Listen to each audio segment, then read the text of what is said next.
જય શ્રી રામ. રામના દાદા અને પરદાદા કોણ હતા એની વિશે આપણે આજે જાણીએ. તો રામની પેઢી બ્રહ્માજીથી ચાલુ થઈ.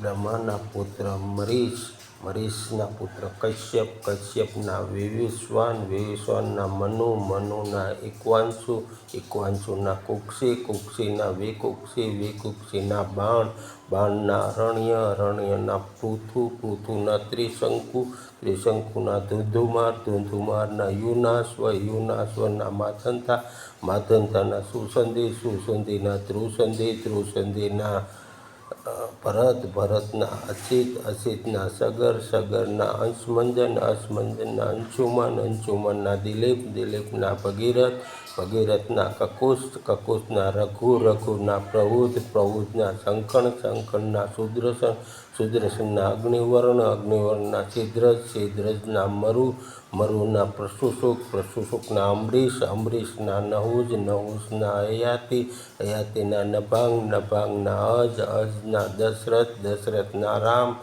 આ રામની પેઢી છે. જય શ્રી રામ.